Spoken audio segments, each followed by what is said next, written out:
HP has been pulling support documents for retired products. So this was posted by Gremlin12345 over on the LTT subreddit, and it is a big load of bullshit and chips. HP retired product. HP policy for products no longer supported. HP support may vary by product. Once a product is retired, the official HP support content, troubleshooting articles, user guides, how-to videos, etc., for that product is removed from the HP website. Additional support content may still be available. May still be available via the HP forums or from third-party websites. However, HP takes no responsibility for content authored by third parties. This is understandable. No. I didn't say justifiable. I said understandable. I can comprehend the rationale behind the decision. Okay. You are no longer selling this product, and at a certain point, eventually, like, would you expect General Electric to have a product page up for their original light bulb today? No, because it never had a product page in the first place. But even if it did, would you expect them 100 years later or whatever to have a product page up? So there is a line. I think it'd be cool. It'd be right, but I think it'd be pretty cool. Would you expect it? No. So there is a line somewhere. I don't know where that line is. There is a line somewhere. However, and this is my counter argument. HP, there's two big differences here. One is that you haven't even really existed that long. You ain't General Electric. Pretty much everything that has ever existed as an HP product is within the living memory of someone on Earth today. Okay? So that's number one. Number two is that it's pretty low effort. Okay? You already had the page. It was already there. I'm not saying that you have to have it front and center on your website. You know, I go to hp.com and the first thing I see is, support downloads for some Pavilion laptop from the early 2000s. That wouldn't make any sense, obviously. But if you were to, say, for instance, have a mirror, like an archive old site or something like that, I would say that would be a reasonable compromise. And I really don't think that the hosting cost would be that much. I don't think you'd even need a mirror. Reason number the third that I am offended by this is that so many HP products are utterly reliant on your support, documentation, and especially downloads in order to function at all. And there's a particular pet peeve of mine that I've had issues with HP products on that would be horribly impacted by this. And that is vendor-specific drivers. My God, do I ever want to just put a fucking fist through the screen every time a bunch of those. I try to install a GPU driver and it doesn't work because the laptop vendor has their own specific validated snowflake version of the driver that is the only one I can use. And if you pull that driver off your site, so help me, I will curse your name. I will curse your name. That's all I can really do. I don't really have the power to do more. I know you guys were probably hoping for some kind of like dramatic action that I could take, but curse your name is about the best I can do. Not bad. Oh yeah, no, I mean Intel, for all their warts, yeah, they do this. That's pretty old. 12 years. Yeah. I don't think it's a big ask. I think you can bury it.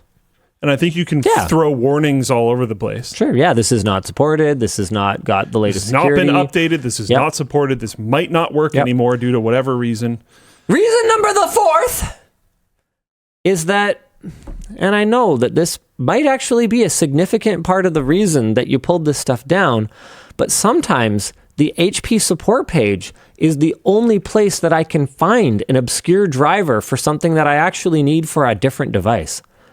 Dell is another one too. Like if you're looking for a driver that you like, a driver package that you can like unpack and then go find the specific file to try to, manually force the driver install for or something. Like when you're going through those troubleshooting steps, these tier 1 sites, whether it's like an old Wi-Fi chip or an old network chip or an old USB controller or something like that, those are sometimes the only places that you can find this stuff.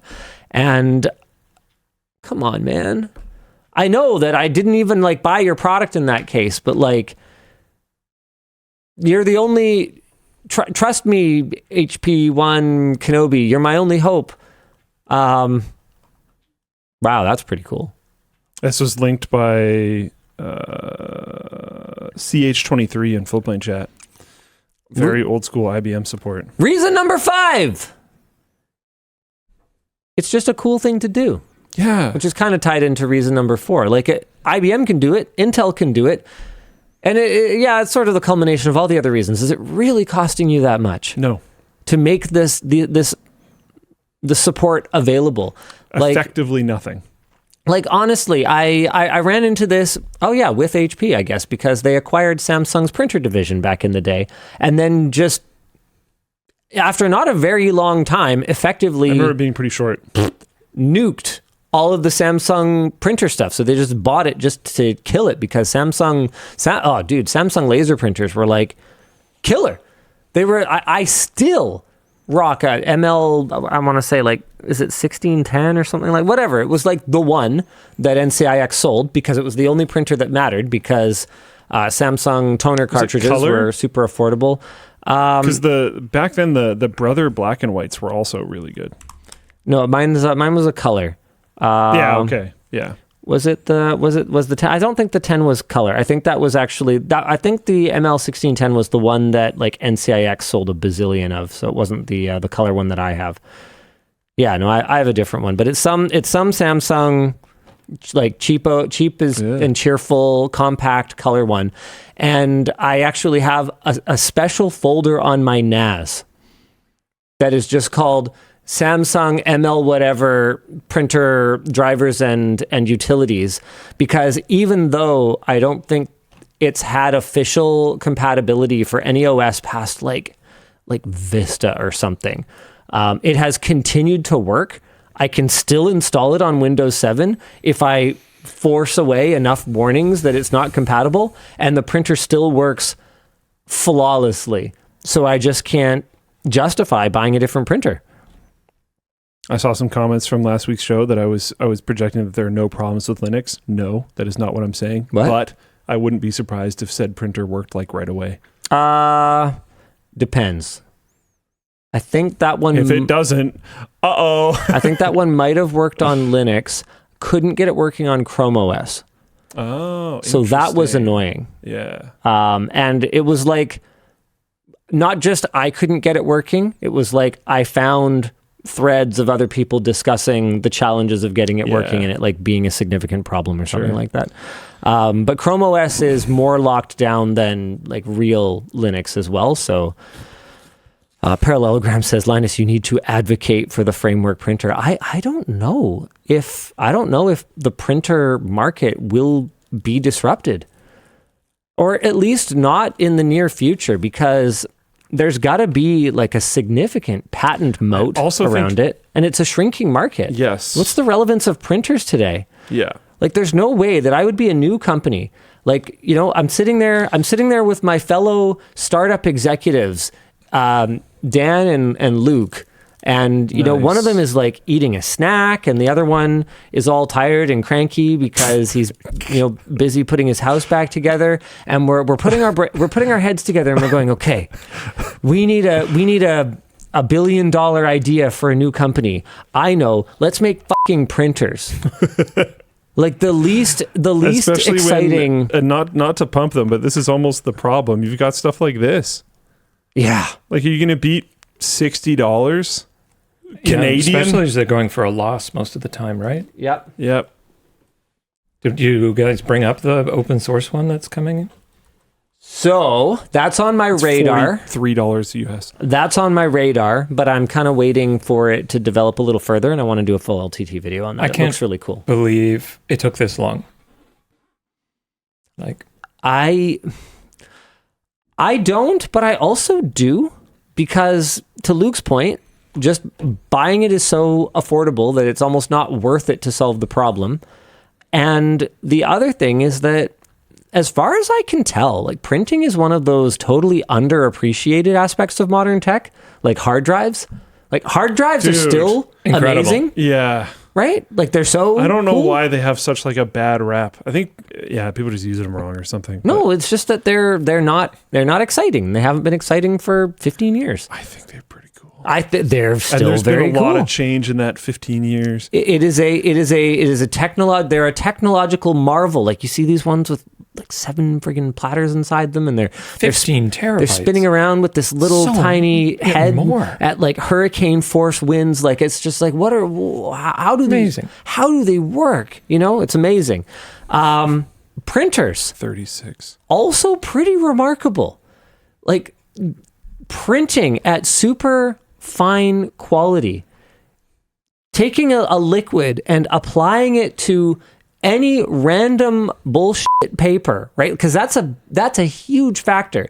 Like if a printer could know exactly the thickness, exactly the absorbency, and exactly the surface profile of the paper that you had in it, I think that it would be something that someone with reasonably sufficient cleverness could solve in a relatively short period of time. But they don't. Not at all. There's so many variables. The temperature, the humidity, the altitude, the everything. There's so many flipping variables in it. It's kind of a miracle they work at all. You have to put in there so the FBI can find you, or CIA, or whatever it is. Yeah, I mean, sure. That's not what I was thinking of, but yeah. It's impressive. It is. It's very impressive. And I don't know. I guess, it just doesn't surprise me, especially when the stakes are so low. It's like, I could do this. I could solve for all these things. Or, hear me out, $45 US. Yeah. Right? Because that probably ships with Prime too. Like, is it free shipping on this? Yeah, free. Yeah, free shipping. Free delivery by tomorrow. Oh, no, in a week. This isn't even Prime, though. Oh, okay. I don't think so. I'm not logged in or anything. Got it. Yeah. Crazy. When Bingo Chronified says $45 US plus their stupid subscription nonsense, absolutely. Oh, it requires an ink toner subscription. It says it has 3 months included, though. Yeah. Well, after that, you better pay for your subscription. Yeah, but here's the kind of weird thing, and this is part of the reason why I'm agreeing with Linus, is a lot of people that need a printer might only need it for 3 months. Or they might only need it every once in a while. I think up to like 7 pages a month is like a very nominal cost or something like that. I can't remember what the actual numbers are, but if you like me, use your printer maybe 3 times a year. Actually, as my kids have gotten higher up in school, we're starting to use our printer again more. But there was a long period where, and Yvonne for the business would often use the printer, but for me, I very, very rarely don't have a screen, so there's very rarely a reason that I would need to print something out. The printing subscription is complete BS, just to be completely clear. I'm just saying these are reasons why people just don't do it. Yeah.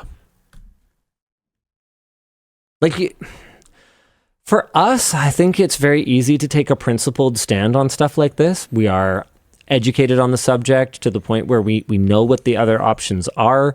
We're educated on the history of it. We know that it used to be different and it used to be better. We have the technical skill to implement a better solution. But a lot of people don't know any of that, don't care any of that, and they look at it and they go, okay, sorry, it costs how much and I need how many documents? And they just make a decision based on the information that is presented to them. And they're not bad people for doing it, and they're not stupid. They just have other completely different priorities from what we do.